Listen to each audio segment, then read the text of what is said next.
I just hope I'm not late on this, but yeah, I made this for someone and I thought to share with you the process of making this two-tone handkerchief skirts with an extended peplum. So if you've been wondering how to go about making your handkerchief in this form, this video is for you.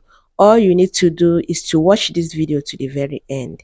I use these two fabric for the skirt, and the darker one is cotton and the lighter shade is crepe. The darker one is about 2.5 because it's not measuring by length 60, and then the lighter shade is just 2 yards. So depending on the kind of fabric you're using and the length of the fabric too, you will need about 3.5 to 4 yards to make the skirt. Now we are going to start by calculating the radius here, and you're going to be doing a 360-degree for the skirt. Now to get your 360, you're going to be doing your waist circumference divided by 6.28, which is the standard calculation for the 360-degree flare.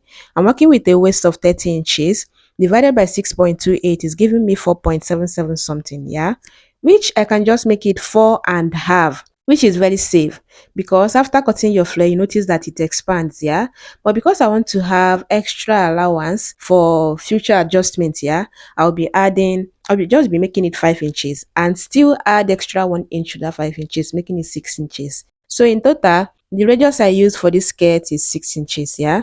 Ignore the 7 inches you're seeing here. I ended up settling for 6 inches. And then after getting your radius here, depending on what your waist circumference is, whatever it is, you're going to divide that by 6.28. And after getting the radius, you're going to determine the length of the first tone of the handkerchief. It's two-tone, yeah. And then the first length I recommend from 10 inches to 15 inches depending on your length. But yeah, let's just mark out that first tone before we talk about the second one. The first thing you see me marking now from the edge of the paper all around here is the 6 inches we are working with for the radius, yeah. So the radius is settled, and now I'm going to measure from this point to the length of the first stone, yeah, and I'm doing about 12 inches. Now what I'm going to do is to measure from the top of the paper to that point. Whatever it is I have, I'm going to be marking that in a box shape. Now 12 inches plus the 6 inches radius is about 18 inches, yeah. I'm going to be marking that 18 inches just in a box shape as you see me do it here. And because my ruler is not long enough, I'll be marking it at several points just so I have a smooth and a straight line connecting them. I'm marking the 18 inches in a box shape. That is the radius of 6 inches plus the length of the skirt of 12 inches. And then I'm going to mark it out, and you see that it's just like a box shape. This shape will give you that handkerchief effect. And now we are going to mark the second length, which is the actual length of the skirt, yeah. I'm going to start from the radius and mark that. And I'm working with a skirt length of 26 inches. So from the radius I marked 26, then starting from the top of the paper to that 26 is giving me 32 inches. That is 26 plus the 6 inches radius, that is 32. I'm going to be marking the 32 inches in a box shape like we did on the first one or for the first one. Yeah, take your time and do it in a way that after connecting is going to be straight and not looking slanty on any part. That's like you shortening the length on one side and making it the actual length you're working with on the other side. So after you're done doing that, you're going to just basically cut it out. You're cutting it out just as you marked it. You're cutting the first stone first, and then this is the second one. The first one with the radius is the one we'll be cutting with the darker shade of the fabric we are working with here, and then this other one we are going to be cutting that on the lighter shade. So what I'll do now is to just fold my fabric in a way that it is the same width as the paper we just used to cut out the flare, yeah. Once I'm done, well, once I'm sure of that, yeah, just measure to be sure that your fold will give you that same thing you have on your paper, and then you're going to fold it again like this. Now you have 4 folds. Placing your paper, you should make sure that you have ½ inch joining allowance on the down or on the hem of this paper now. Do you understand? The radius, we are cutting exactly what we have on the paper like this, but then on this hem, you will be adding ½ inch that you'll be using to join it to the other flare. Do you understand that? So after cutting this one out, you're going to be notching on the 4 corners. It's on fold, yeah, so you just like 2 corners at this point. You're notching here and also on the other folded part because you'll be needing that to join it to the other one. And then you're going to use this exact method to cut the one with the lighter shade of the purple you're working with, yeah, except that that one does not come with a radius like this one. So just follow what you have on your paper, add your joining allowance on the top and also on the down of that one. But after I was done cutting, this is the one I cut out for the extended peplum, which unfold is about 8 inches. Yeah, you're going to make it just as wide as you want it. Yeah, and I will be showing you one trick that I use for my extended peplums, and it comes out well. So this is for the two side, that's the front and back. Yeah, and then this is the skirt, the first tone or the first tier. And then I'm going to be taking out my pattern paper on it and then open it up on one side, and that will be the center back. So I'm basically going to slash it here, and this part now will be the center back and the other part will be the center front. At this point, to go ahead and cut your lining, if you're working with lining, like if you want to have a full lining, cut it with the same shape you have here, or better still, you just cut it together. Do you understand? And then this is the one with the lighter shade. I've also gone ahead to cut it. Remember to add your joining allowance on top of this one now. That's like the radius part of this lighter shade. And then you're also going to open it up, and that part will be the center back. Of course, you need the center back where you'll be fixing your zipper or any fastener of choice. But yeah, after that, you're going to be notching. This is the top part. You're going to be notching just like we did on the other one, except that that one we notched on the down part of that one, because that is where we'll be joining to this part that we are notching on this one now. So after you're done doing that, you're now going to match them up. Just basically go ahead and pin it down. Start from the center back of each of them. Start from there and pin it. Then you get to the notch, like the sharp point, you pin it there. You get to the notch, you pin it. You get to the sharp point, you pin it. You get to the notch, you just match them up and pin them down. And that is how you're also going to sew.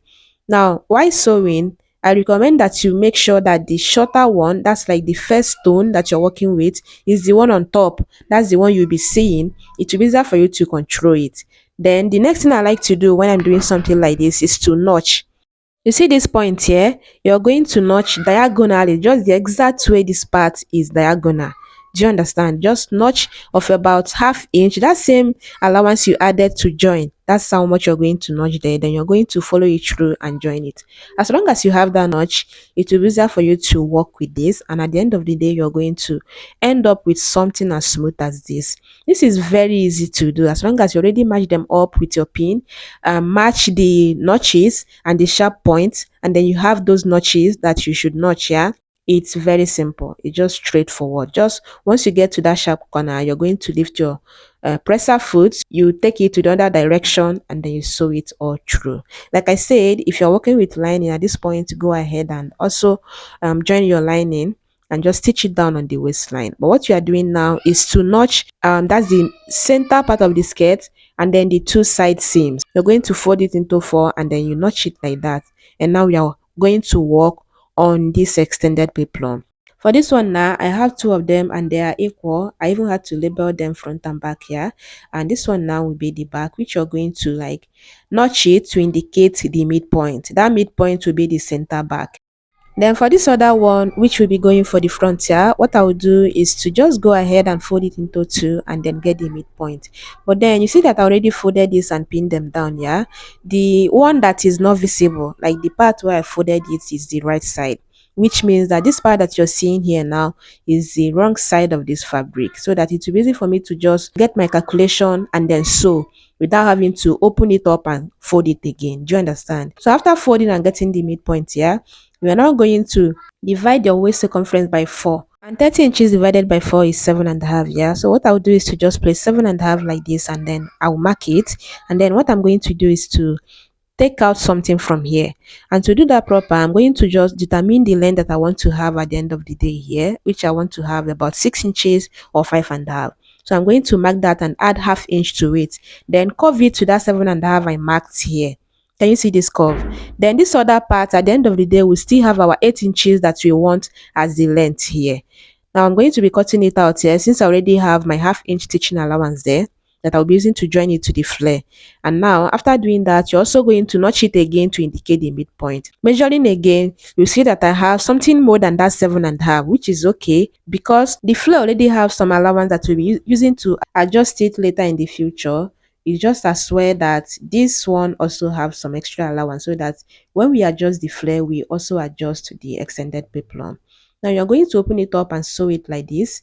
Yeah, just sew from this end like this, and you get to here, and then you backstitch. That's how you're going to go about it. At the end of the day, I had some extra allowance on this extended peplum, and then you're going to repeat the same thing with the back. After turning it, you're going to iron it, and then you stitch down this other part that you are not turning, which will be going to the waistline. Stitch it down to hold them together. Then the back, you're folding it like you're closing the center back, and then afterwards you're going to have something like this. The next thing now is to go ahead and join it to the flare. That is the waistline of the flare. So you're going to place the extended peplum on top of the right side of your flare, yeah, and then now you're going to arrange it. At this point, I have excess on the flare and also on the extended peplum. So I'll just take my time and arrange it in a way that they are going to come out where I'll still have that excess, and that excess I'll just be adding some soft pleats, but it will be going to the side seam, just so when she adjusts it, because this is a dress, yeah. If you're making this as a skirt, you don't need to worry about all these ones, but since I'm making this as a dress, I'm doing it in a way that if she wants to adjust it later, like to make it looser, she's going to have some fabric to do that. I don't know if you understand. And then this is the excess I was talking about. It's going to be like this here, and also like this on this other end, and that way she has something to adjust with later in the future. So I'm going to stitch it down, and you see that this curve we have on the extended peplum made it possible for it to align with the radius of the flare. Do you understand that? So you're going to also repeat the same thing on the back too, but this time you're starting with the center back here, and then you're going to just match it up. Since I'm working with a dress here, all you have to do if you're working with just a skirt is to just go ahead and take it to that point where you closed the extended peplum from. Do you understand? Just take your time and arrange it properly. This way you go to your sewing machine and then stitch it straight. After I was done stitching it, this is what I have. You're going to do it in a way that it's going to look like they are together on that side seam.